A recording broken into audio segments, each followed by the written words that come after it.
Under the endless neon lights of Lumora, a lone night guide hears a sound that should not exist. A rare dragon he once saved has returned, her silver scales glistening in the rain, her voice filled with urgency. But this time, she is not the one in danger.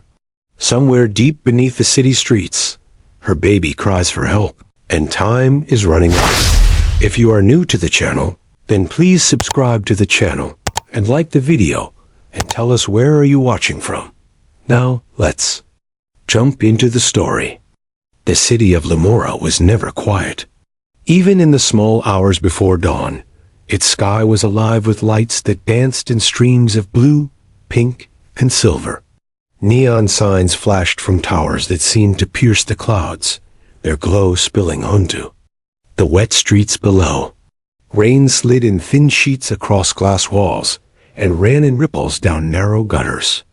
The air carried a faint electric hum, the sound of machines that never rested. Orion Hall stood alone on a slick stone walkway near the edge of the old district. His coat was heavy and worn, a gift from his grandfather who had walked these same streets long before the towers rose. In his hand was a small tablet showing the route for his morning tour. He had 27 minutes before his group arrived. Just enough time to check his projector and sip his bitter street-bought coffee. He liked these quiet moments. The city felt softer before sunrise. The shops were closed, the trains slower, and even the ever-present adverts dimmed their brightness to a low pulse. Joran breathed in the damp air, tasting metal and the faint spice of street vendors cleaning their stalls from the night. Before dot, then he heard it dot. It was not the sound of the rain or the hum of a distant transport line. It was softer, hidden under the city's rhythm, like a small voice struggling to be heard.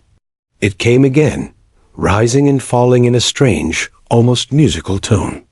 A sound filled with sorrow. Joran's head turned toward the dark mouth of an alley between two shuttered shops. His first thought was that it might be an injured street pet. Lumora's lower districts were full of them, mechanical and organic alike, but something about the sound made his skin tighten. It was not quite animal, not quite machine. He stepped closer, his boots splashing through shallow puddles. The alley was narrow, lined with pipes and faint steam drifting from vents. He paused, his fingers brushing against the small stunner on his belt. It was standard practice for guides in the old district. There were places tourists never saw, places where the shadows had teeth. The sound came again, stronger now, and Joran took a few slow steps forward. The shape that moved from the darkness froze him where he stood. It was a dragon, not one of the polished corporate breeds that glided above the skyline carrying adverts on their wings. Not the small messenger drakes that darted between towers. This was something rare. Its scales shimmered in silver and charcoal, catching the neon light in sharp, living patterns. Tall enough to meet his chest, with a wingspan that could shadow a street, it stepped into the faint light. Joran's breath caught. He knew this creature. 3 winters ago, during the blackout storms, he had found a young silvercrest drake collapsed in an abandoned tram station. She had been bleeding from a deep wound along her shoulder, likely from tangled wire fencing. Against city rules, he had hidden her in his apartment, feeding her scraps and keeping her warm until she healed. When the weather cleared, he had released her near the river district. He had named her Liora. And now, here she was, standing in front of him, rain glistening off her back like a coat of mirrors. Liora, he whispered. The dragon tilted her head, her bright eyes locking onto his. There was no fear in them, no aggression, only a deep, urgent plea. She stepped closer, making the same low, mournful sound he had heard before. Joran knelt slowly, his heart beating faster. "What is it?" he asked softly.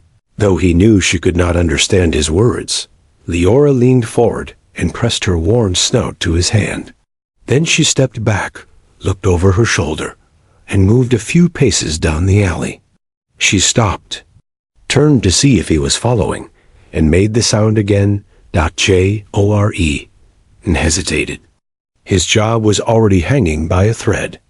Missing his group could cost him more than a paycheck. But something in Leora's voice told him this was not a chance meeting. He followed. The alley led into a service lane that ran beneath a glowing tram. Bridge. Rainwater streamed in silver sheets from the edge above, pooling in wide patches along the road. The hum of the tram line overhead was constant, like a deep heartbeat. Leora moved quickly, her claws clicking softly against the wet pavement. Jore. N.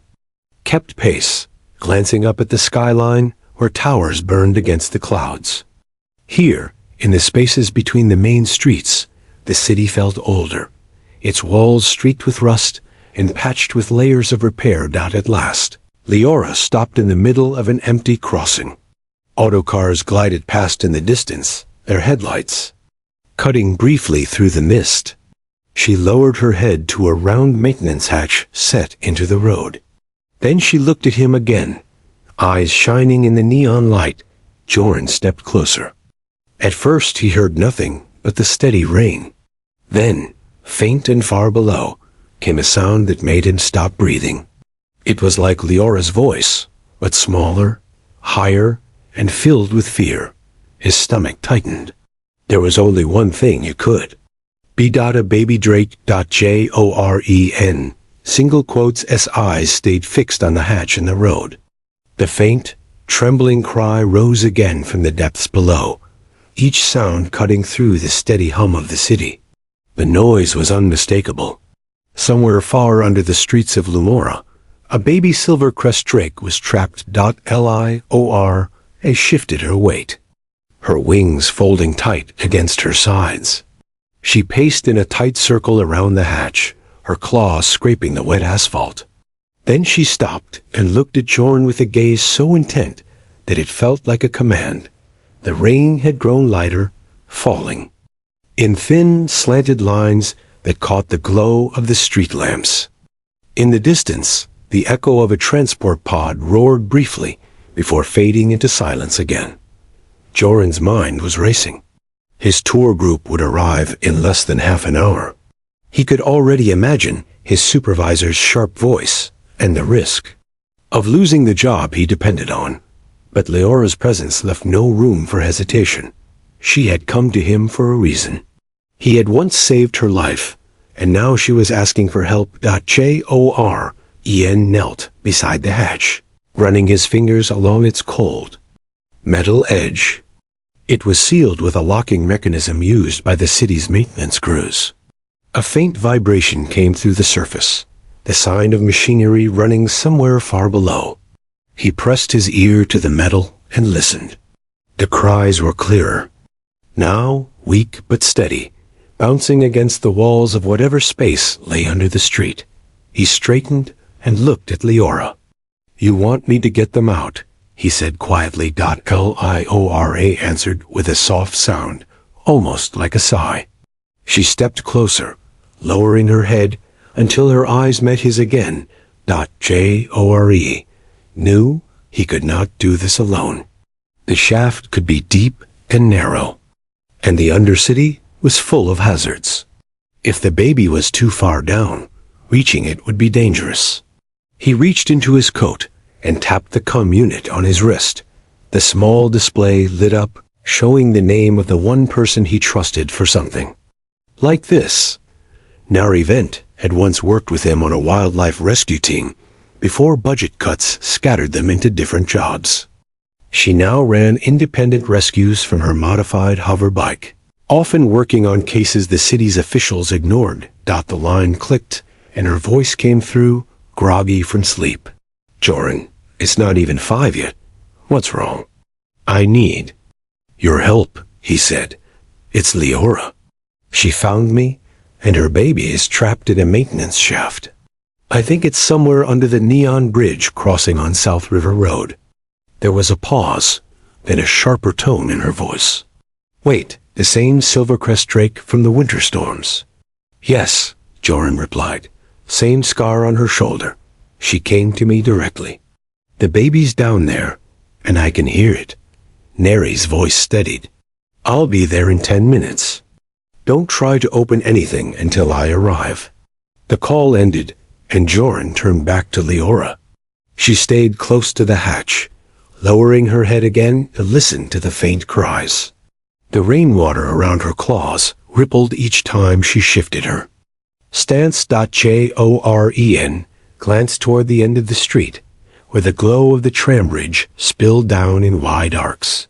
The city above was already stirring. Distant lights flickered as towers powered up for the day shift. He could hear the slow, steady thrum of early commuters moving across the transit lines. A sharp chime from his wrist reminded him of the time, 23 minutes until the tour. He pushed the thought aside. Right now, the only thing that mattered was the small life waiting in the dark below. The sound of an approaching engine broke through the quiet. Joran turned to see the sleek outline of Nari's hoverbike sliding through the mist. The machine hummed softly, its underlights casting pale blue rings on the wet road. Nari swung off the bike, her dark braid whipping over her shoulder as she pulled open the storage compartments. Where is she? Nari asked, her eyes scanning the street. Liora stepped forward from the shadow of the tram support. The sight seemed to stop Neri for a moment. Still as beautiful as I remember, she murmured. The baby's under here, Joran said, pointing to the hatch. I don't know how far down, but it sounds close enough to reach if we have the right gear. Nari crouched beside the hatch, placing her ear to the metal. After a few seconds, she nodded. Yes, I hear it, frightened but still strong. She looked at Joran. This hatch will need to be opened carefully. If the baby panics, it could fall deeper. Leora made a low sound, her body tense. Neri gave her a cautious glance. She trusts you, Neri said to Joran. That's rare for a wild silvercrest. Before Joran could answer, the hiss of a large vehicle drew their attention. A silver tour bus slid into view, pulling to a stop 50 meters away. The side panels bore the crest of the Lumora Heritage Society. Joren felt his stomach tighten. That's my group, he said quietly. A tall woman in a sharp coat stepped off the bus, scanning the street. Her gaze locked on Joran, and her expression hardened. Behind her, a cluster of tourists followed, their voices a soft buzz of curiosity. Neri stepped close to him. You deal with the hatch. I'll keep them back. Joran nodded and turned his focus to the problem in front of him. The road under his knees was cold and slick, the hatch solid under his hands. Somewhere below, the faint cry came again, pulling him deeper into the moment. He could feel the urgency pressing in on him. The city, the job, the supervisor's glare, none of it mattered now. There was a life to save, and Leora had trusted him to be the one to do it. Joren knelt on the wet street, his hands working quickly against the cold metal of the hatch.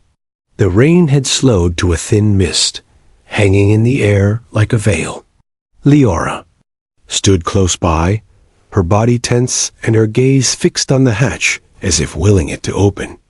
The baby's cries drifted up again, faint but steady, each one a reminder that time was slipping away. Nair kept her position between the hatch and the small group of curious tourists. The tall woman in the sharp coat had stepped forward, her voice firm as she called Joran's name, demanding an explanation. Joran did not look up. His hands stayed on the locking mechanism, searching for the right way to release it without causing damage.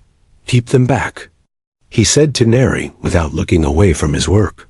Already on it, she replied, her tone sharp enough to hold the group at a distance. The final bolt clicked free, and the hatch lifted with a low metallic groan. A cold draft rose from the dark opening, carrying the smell of damp concrete and machinery. Joran leaned over the edge, shining the small light from his wrist display into the shaft. The walls were smooth and vertical, lined with narrow pipes and thick conduits.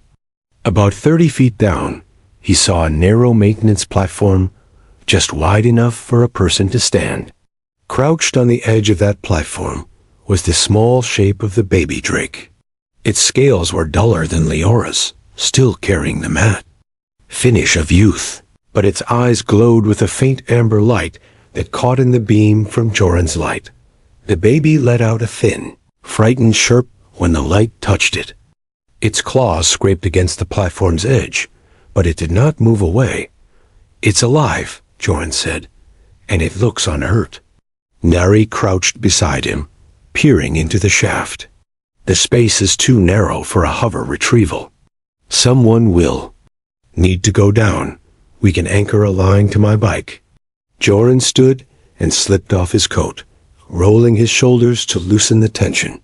"I'll go. She trusts me, and the baby will be less afraid if I'm the one who reaches for it." Neri hesitated. "I've done more of these climbs. If something goes wrong,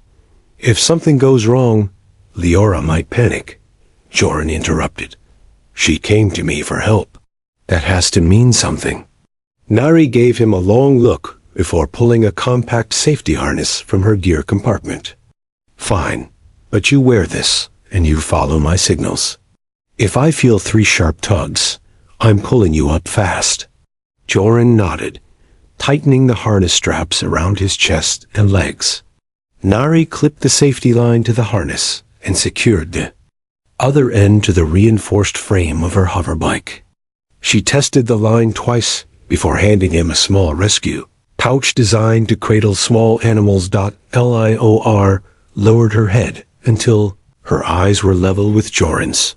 He placed a hand gently against her snout. "I'll bring your baby back," he said softly. The tourists had gone silent, their attention fixed on the scene. The tall woman's expression was unreadable, though her sharp eyes never left Joran. "Hold the line steady," Joran said to Neri. He swung one leg over the edge of the hatch and began to lower himself into the shaft.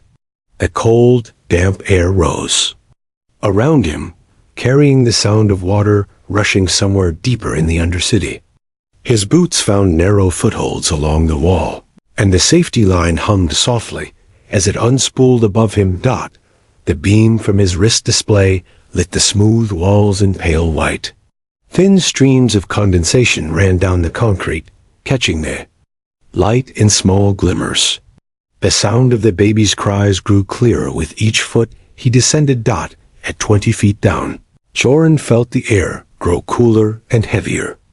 A faint echo of the city's vibrations hummed through the walls.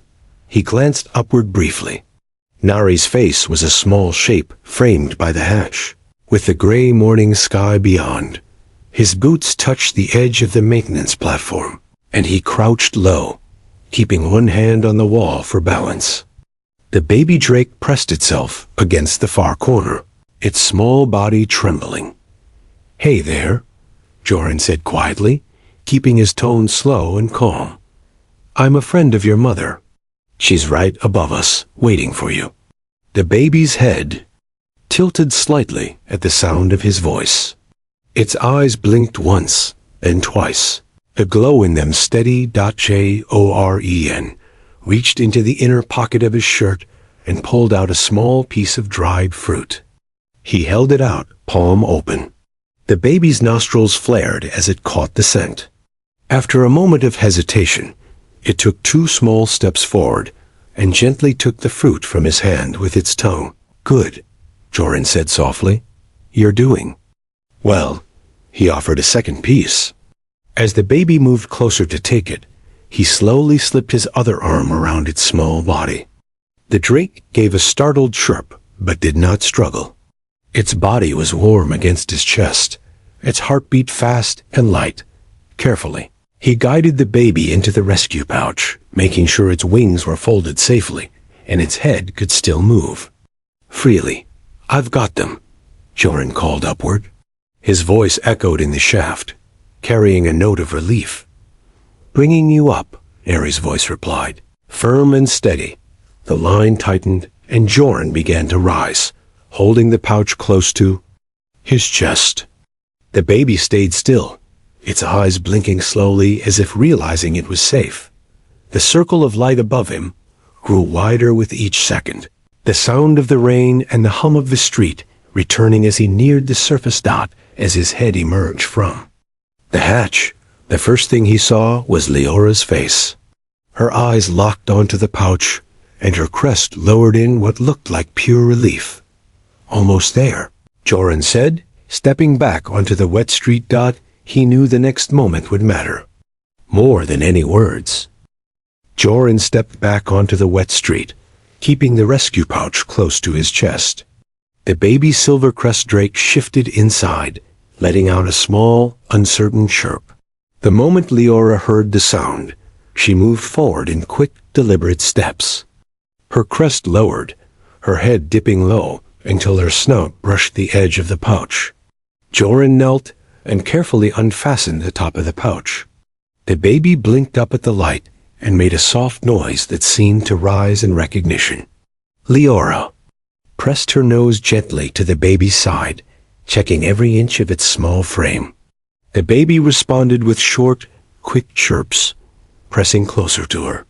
The street had gone silent except for the rain tapping lightly against the pavement. The tourists stood in a loose half-circle, many holding their devices up to record the scene. The tall woman in the sharp coat stepped forward, her eyes moving from Leora and her baby to Joran. "Mr. Hawley," she said, her voice clipped but controlled. "While I cannot overlook your absence from the tour, I also cannot deny the reaction this has created." She gestured slightly to the group of visitors, their faces lit with awe. "This is more than a rare sighting. It is an opportunity." Joran stood, his eyes narrowing slightly. "These are endangered silvercrest drakes," he said, "not an attraction for ticket sales." "Of course," she replied smoothly, "but consider the value of public awareness. An urban wildlife experience could both educate and fund preservation. The Heritage Society would support the work. The city would benefit. You could lead it." Neri stepped closer, her voice steady. "It would also require approval from the Urban Wildlife Department. But if done right, it could provide real resources for conservation. These projects cost more than most people think." Leora was still with her baby. The two of them huddled close as the rain slicked their scales. The baby had climbed onto her back, its small claws gripping just behind her wings. Joran watched them for a long moment before speaking. "I'll consider it," he said finally. "But only if it's done to protect them, not exploit them." A tall woman gave a brief nod. "We can discuss the details later. For now, your priority should be their safety." She turned to address the tourists. "Ladies and gentlemen, this concludes our unscheduled encounter. Please follow me to continue your tour." There were quiet murmurs of disappointment as the group began to move away, though many still glanced back over their shoulders at the drakes. Neri waited until they were out of earshot before speaking. "There's a protected habitat in the old Riverside Park," she said. "It's quiet, has a freshwater source, and enough cover for them to live without constant interference. They would be safe there." Joran nodded. "Let's take them now." The hoverbike hummed to life, its soft lights glowing against the wet street. Leora followed without hesitation, her baby still clinging to her back. Joran and Neri walked alongside her, the city around them slowly waking. Above, the towers of Lumora were brightening as day's work began. But here on the lower streets, the pace was slower, and the air still carried the cool edge of the night. When they reached the Riverside district, the sound of rushing water replaced the hum of traffic. The old park was marked by tall, rusted gates that swung open with a low creak when Neri keyed in her code. Beyond the gates, the city seemed to fade away. Tall grass swayed gently in the wind, and patches of wildflowers dotted the open space. A narrow stream wound its way through the center, its surface broken by the steady fall of rain. Leora stepped onto the soft earth, her claws sinking slightly into the damp ground. She moved toward the stream, lowering her head so her baby could slide from her back into the grass. The little drake ran in a small circle, testing its legs on the uneven ground before returning to press itself against her side. Joran stood a few steps back, watching them. The tension in his shoulders eased for the first time that morning. The air here was different, cleaner, quieter. "They'll be all right here," Neri said. "Yes," Joran replied, his voice low. "But I wonder why she came to find me. It's a big city. She could have stayed hidden." Neri gave a small shrug. "Maybe she remembered you. Maybe she knew you would listen." Joran watched as the baby stepped into the shallow stream, splashing clumsily, while Leora stood nearby. Then he saw it, a faint shimmer along the baby's spine where the rain caught the light. It was not silver like Leora's scales. Instead, it was streaked with a thread of deep gold. "Have you ever seen that before?" Joran asked. Neri shook her head. "No, that's new. Maybe rare. It could mean something.